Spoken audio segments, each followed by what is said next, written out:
Hi, everybody. Welcome to English Digest. I'm Stephanie. I am Tom. We're talking about another thrill seeker today. This guy's name is Dr. John All. Kind of a weird last name, I would say. I've never heard of this name before. All. But we've got a lot of different last names in America. We've got a lot of people coming from other countries. We do. Who move to our country. So we've got lots of different varieties of names. So this guy, he is a mountain climber. I think I mentioned in one of our lessons this month that I don't like mountain climbing particularly. It's too hard. You have to sweat. And it takes a lot of practice before you can actually go mountain climbing. You have to do a lot of training. This guy was with a research team. We're going to find out what happened to him. He had some physical problems, which is scary. Do you know anything about this guy, Tom? You mean Mr. All here? Dr. John All. Well, I don't know much about him because I don't know if the doctor here refers to a medical doctor or some kind of professor. He might be a PhD. I need to know that before I can make any kinds of assessments about the person's quality or character. But in any case, this is about Dr. John All, who is a climate change specialist. So I guess that means he's a professor here. He probably has a PhD from some big hotshot university somewhere because he's an expert. He's a specialist in climate change, which is all about the world's temperature changing and stuff like that. And he went to Mount Everest fairly recently, and he was climbing Mount Lhotse, or Lhasa, however you want to pronounce it. And it's a mountain very close to Mount Everest on the border between Nepal and Tibet. Okay, guys, we're going to read through the article and then we'll be back to talk about it.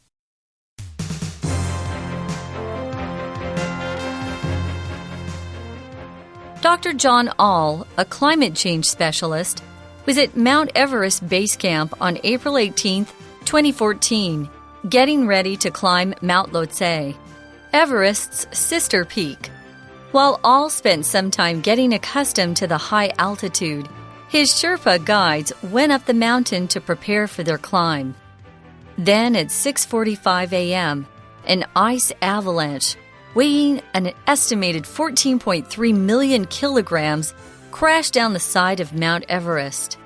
The ice buried 25 Sherpas, killing 16 of them, including one of All's guides. Shortly after the catastrophe, the 2014 climbing season was shut down out of respect for the victims. Only 2 weeks later, All was camped alone on nearby Mount Himlung, waiting for his research team to arrive. One morning, as he was scouting locations for snow samples, he plummeted into a dark, icy crevasse and finally landed on an ice ledge 21 meters below. The fall dislocated his right shoulder blade and broke 16 bones. To make matters worse, he'd left his satellite phone and headlamp back in the tent. For the next 6 hours, All, bleeding internally and struggling to breathe in the oxygen-depleted air, documented his battle to clamber up the dangerous crevasse. Every time he found it too mentally and physically excruciating to continue, All would turn on his camera and reflect on the situation. Although he knew it'd be easier to admit defeat, All eventually scrambled through the hole above. It took an additional 3 hours to crawl back to his tent, where he spent an agonizing night waiting for the rescue helicopter. Incredibly, All was able to record his remarkable luck in surviving not one, but 2 Himalayan tragedies. To witness his miraculous survival and those of many others for yourself, check out Discovery's Still Alive this November. Okay, everybody, the time has come for us to discuss the contents of today's lesson. And again, we are defying death on Discovery's Still Alive. Remember last time we talked about the 2 kayakers who kind of had a little bit of a disaster when kayaking in the Hama River in the state of Washington. Not too bad, though, huh? Yeah, not too bad. They still survived it, okay, but now we're actually going around the world to the Himalayas. Yeah. And we've got this one fellow here who is a specialist on climate change. Again, his name is John All, or rather, Dr. John All. And he is, again, a climate change specialist. A specialist, of course, is somebody who specializes in something. They are an expert. They kind of specialize in this particular field. He concentrates primarily on this particular subject. So I think he went to Mount Everest or Lhotse there, mountains in Tibet or Nepal, wherever he's starting from here. He's going there to do some scientific research as opposed to actually wanting to climb to the top of these mountains to say, yay, I did it, aren't I cool? Yeah, but it's still kind of dangerous, even though he's just doing research. That's just a dangerous part of the world. You get up there and you're on your own kind of thing. So he was getting ready to climb Mount Lhotse. That's Everest's sister peak. A peak is the very tip of the mountain. We call that the peak. While All spent some time getting accustomed to the high altitude, his Sherpa guides went up the mountain to prepare for their climb. So he was still getting accustomed to the high altitude. It's very difficult to breathe if you're not used to being up very, very high. Even when I go to Denver, Colorado, which is much higher than Arizona where I grew up, it takes a little while for me to do any sports, especially if I want to go walking fast or running. I can't breathe very well. You have to get used to it. Altitude is the height of something, how high it is in relation to the sea level or the ground level. And if you get used to something, that's another way to say getting accustomed to. You have to just get used to it. And he was left down lower, getting used to breathing in that high altitude while his Sherpa guides went ahead. I think actually I've heard that some Taiwanese athletes go train at Alishan to get accustomed to the high altitude there. There are some actual sports facilities there, so good idea. People can get used to being in a place with thinner atmosphere or less oxygen. Yeah. So again, he's getting used to the high altitude, hanging out there, maybe doing a few exercises here and there, getting ready for a climb later on. And then the guides, or the people who are taking him up there, they went up the mountain to prepare for the climb. They're already used to these sorts of things, but they went up there anyway. But in any case, a disaster struck at 6:45 a.m. in the morning. There was an ice avalanche weighing an estimated 14.3 million kilograms.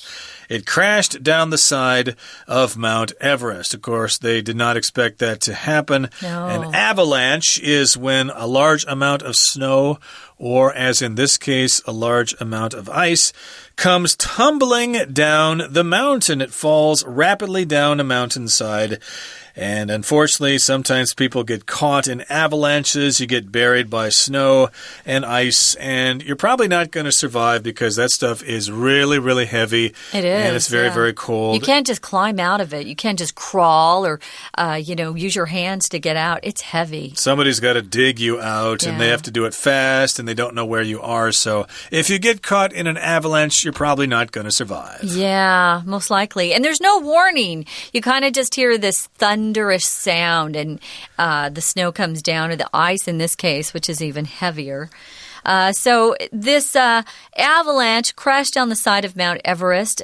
The ice, sadly enough, buried 25 people, 20 probably men. I would say most Sherpas are men. There might be some women, but most Sherpas are guys because they carry heavy equipment.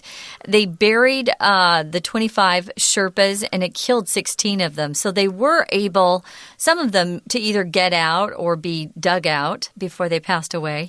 Unfortunately, it killed one of All's guides. He must have a couple Sherpas going with him.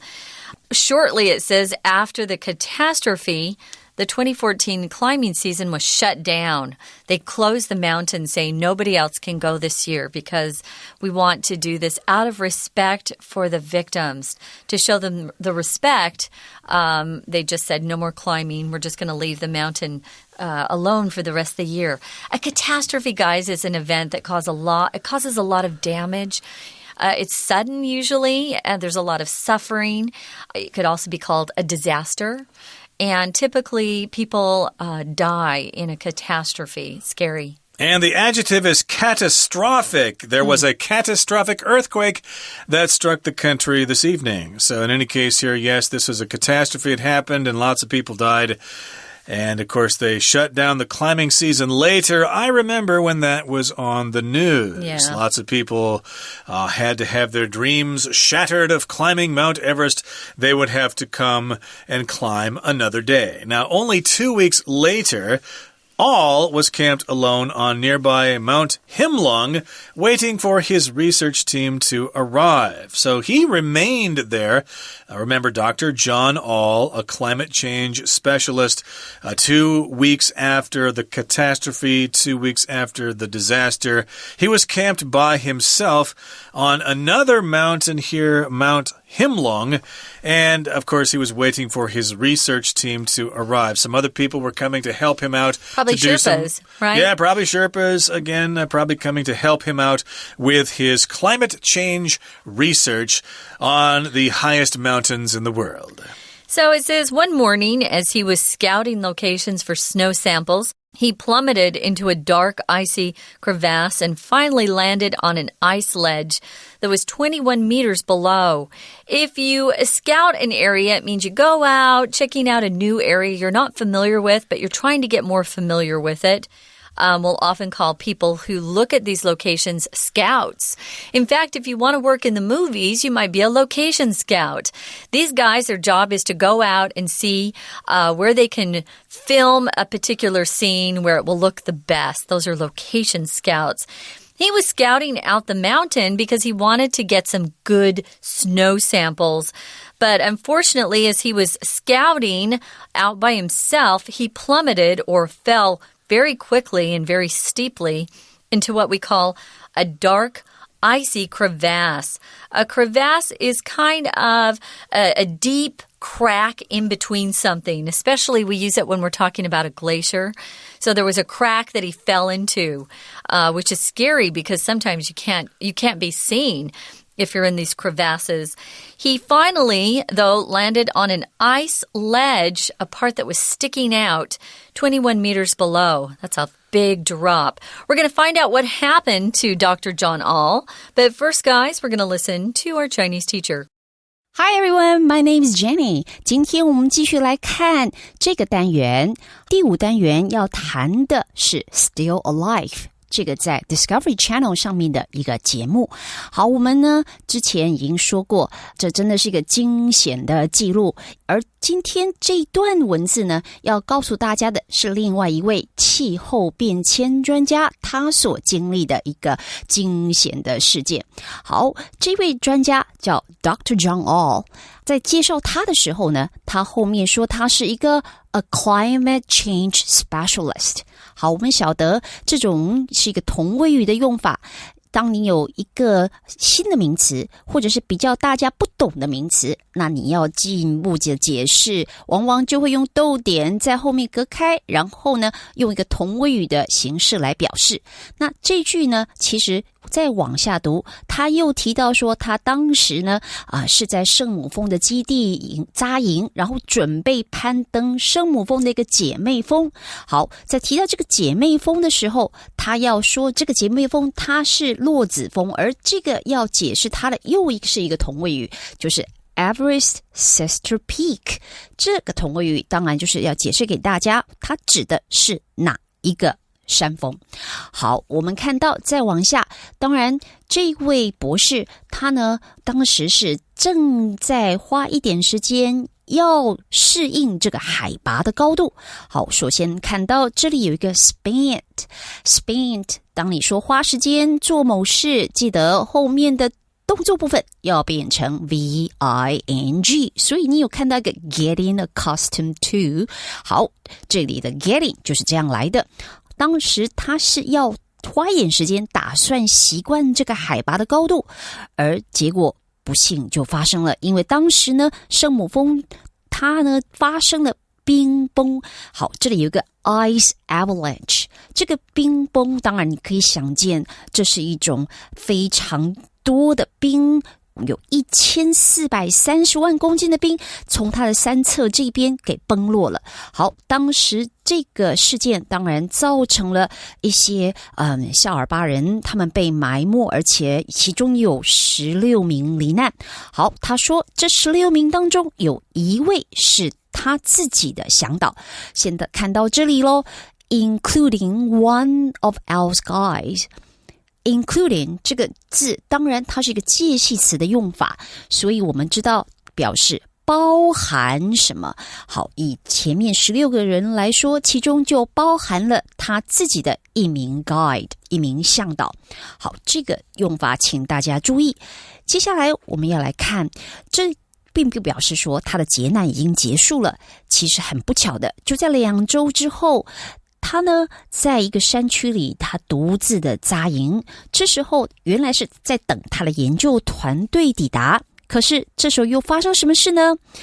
As he was scouting locations for snow samples。好，我们知道 scout 这本来是童子军，当然 scout 当动词就是有侦查去寻找，那这里是他去寻找采集血样本。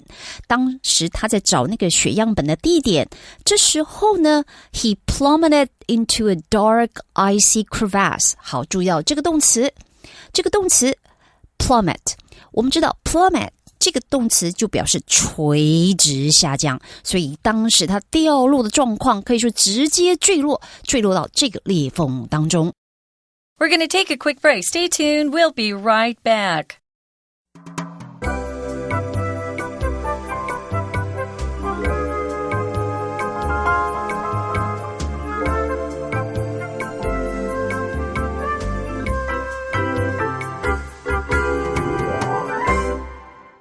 Okay, let's continue our lesson. We're talking about Dr. John All.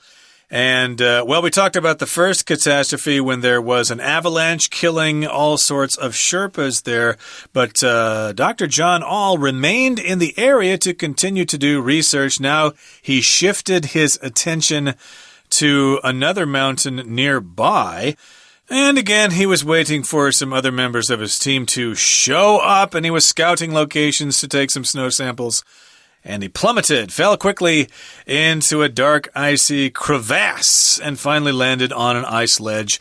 Crevasse here, of course, is a large kind of opening in a glacier. Don't confuse this with the word crevice, which is kind of simple or similar in meaning, but a different spelling, like a crack in rock or something. I think we confuse these words quite often because they do sound similar here, but crevasse is the word we're looking for here.And he landed on an edge, and the fall caused some damage here. It dislocated his right shoulder blade. Dislocate means the bone or the joint pops out. Pops out, basically. That can be quite painful. Ow!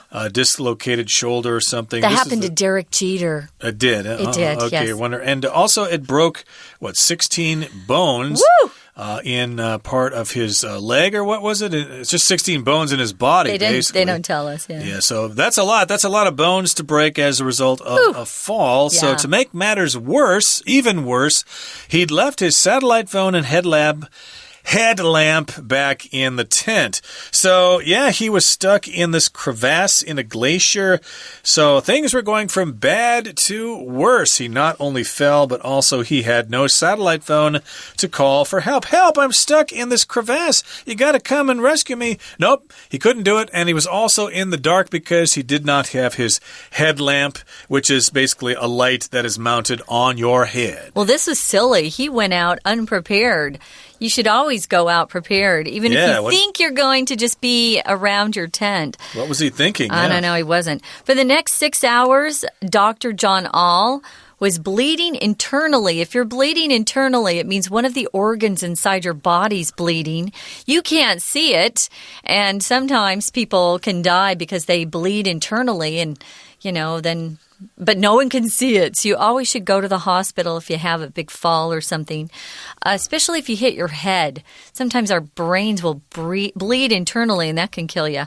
So he was also struggling to breathe. Remember, he's up very high in a high altitude. It says he was in oxygen-depleted air. If something's depleted, it's doesn't have enough of something, right? So there's not enough oxygen in this air that he's trying to breathe. He was in bad shape, but he was a really smart guy. He documented his battle to clamber up the dangerous crevasse. Clamber is a word that we really only use in writing. I've never said it speaking casually ever. Just means you climb or you move, but you do it in kind of an awkward way. Sometimes you're using your hands and you're like crawling up. To clamber, I always think of kids climbing up in the kitchen, in the shelves, trying to get cookies, clamber up. Yeah, and of course it does involve climbing, but it's kind of clumsy and you don't really know what you're doing. So again, he's got a bunch of broken bones, a dislocated shoulder blade. So he's trying to climb up out of this crevasse. He's probably in great pain, and every time he found it too mentally and physically excruciating to continue, All would turn on his camera and reflect on the situation. So yes, indeed, he was finding it mentally excruciating and physically excruciating. Excruciating just means to a high degree, especially if it involves pain or something like that. Are you in pain? Yes, the pain is excruciating. It is severe pain. I don't know how I can go on living. Yeah, I'm in excruciating pain. I think that's probably the word we use when the pain's the worst we've ever felt. Excruciating. You can't stand it. And he was in a lot of mental pain, too. You can also be embarrassed, and you can use excruciating to talk about being embarrassed. Or maybe you've been on a bad date, and your friend goes, "Oh, how was it?" And you could say, "It was excruciating," which means it was slow and agonizing. So excruciating is a great word to learn. I recommend it. So Dr. All, because he, found out that he couldn't move or function for a while because of the pain, while he was in great pain, he would turn on his camera instead of trying to climb out. He would just take a break, turn on his camera, and reflect on the situation. When you use reflect on, it just means you're thinking deeply about something. And here, he was actually thinking about it and sharing his thoughts and his feelings on camera. Right. Sometimes when we write in our diaries, we might reflect on our lives. Gee, what am I doing? Am I making the right decisions by going to university here? Or maybe I should take a year off and work and make some money or something. You kind of just step back and look at the situation. And so he's sitting there going, boy, that was a really dumb thing to do, to fall into this crevasse and not bring my headlamp, and I forgot my phone. And oh boy, am I dumb, and I'm a professor with 16 degrees and I still did something dumb like this. I'm just guessing on what he had said. his camera, but he didn't have his phone. Bring your phone before you bring your camera, your video camera, yeah. Yeah, at least he could document it for us. And although he knew it would be easier to admit defeat, All eventually scrambled through the hole above. So he thought, this is a hopeless situation. I don't know how the heck I'm ever going to get out of here. I'm in excruciating pain. I've got 16 broken bones. Well, he probably didn't know how many bones he had broken at the point there. No. But in any case, he knew it was a bad situation. He thought, I'm just going to give up. I'm just going to lay here and wait till I fall asleep and die. But no, he didn't give up. He did not admit defeat.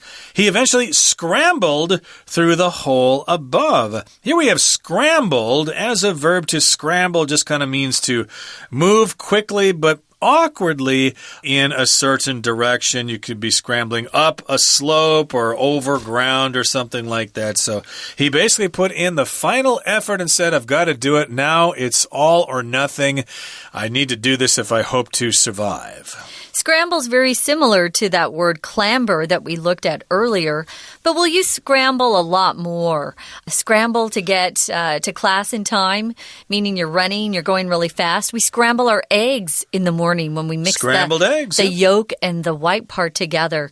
So he scrambled through that hole. It says it took an additional 3 hours to climb back to his tent. I'm impressed that he could move at all, being in that much pain. It says he did manage to crawl back to his tent where he spent an agonizing night waiting for the rescue helicopter. At that point, he had access to his phone, so I'm sure he called, and that brought the rescue helicopter to him.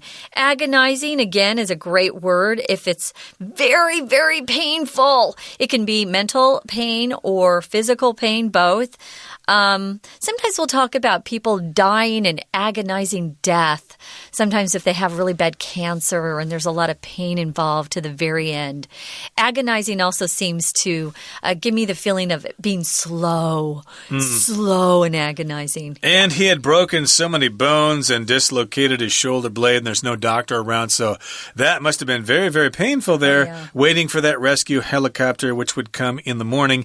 Incredibly, or unbelievably, All was able to record his remarkable luck in surviving not one, but two Himalayan tragedies. Not one, but two. The first one was that avalanche, and now his falling into the crevasse. So, yes, he was able to record this remarkable luck. It's something worth noting. And to witness his miraculous survival and those of many others for yourself, check out Discovery's Still Alive this November, which is what it is right now, November. Check out your local listings. To witness just means to see something for yourself. With your own eyes, right? And sometimes people will go to court. There'll be a case and you will be called to be a witness or give your witness, which means you give your testimony and you tell people what happened. Miraculous is related to the word miracle, which means something almost unbelievable happened. Miraculous, of course, is the adjective form. It almost seems like it happened because of divine power. Maybe God blessed him. To witness his miraculous survival, to see it for yourself, you're going to have to tune in. But if you tune in November, you're going to be able to see Discovery's show, Still Alive. Right on. Okay, everybody, that's it for today. Listen carefully one more time to the Chinese teacher. 好，我们继续来看这个博士，他当时很不小心的就掉到，直接坠落到一个裂缝里。好，可是这就是结束了吗？还没，我们往下读。他说他呢，其实右肩胛骨脱落，有16处的骨折，可是To make matters worse. 好，这个片语当然就是更糟糕的。好，讲更糟糕的，我们还有一个常用片语就是 what's worse。可是注意到 to 不定词，它其实有很多的片语都是用不定词的 to 开头，然后这样形成一种转折语气、转折词，在文章里面做上下语义的承接。比较常用的，比如说 to be sure， 更确切的，或者是 to be brief。简单来说 to make a long story short， 长话短说 to sum up， 总而言之。好，这几个片语都一样，它们都是用不定词的 to 开头，所以特别留意像这样的转折词的使用。再来，我们往下看，下面呢说到最糟糕的，当然就是他随身没有带他的卫星电话，也没有带他的头灯，这可怎么办呢？所以下一段就告诉大家他怎么样的用尽各种办法，然后最后能够在这个灾难当中幸存。好，这里说到 Every time he found it too mentally and physically excruciating to continue， 这句里头注意到 found 后面的 it 是一个虚受词，它讲某件事情实在是精神上、身体上都过于痛苦，这件事就是指后面的不定词 to continue， 他实在没办法再继续前进了。当他发现是这样的时候，这个情境的时候，他呢就怎么样？他就会打开摄影机，然后把它记录下来。好，最后我们再来看后面他提到他最后爬回了帐篷，然后爬回帐篷之后，来逗点有一个 where， 注意到 where he spent an agonizing night waiting for the rescue helicopter， 这个 where 它是一个关系副词，指的就是他在帐篷里 in the tent. 好，我们今天讲解到这里结束，我们下次见。Thanks for joining us, guys. We hope you all get a chance to tune in to Discovery's Still Alive and see some of these amazing, miraculous events where people were near death but escaped death at the last minute. For English Digest, I'm Stephanie. And I'm Tom. Goodbye. Bye.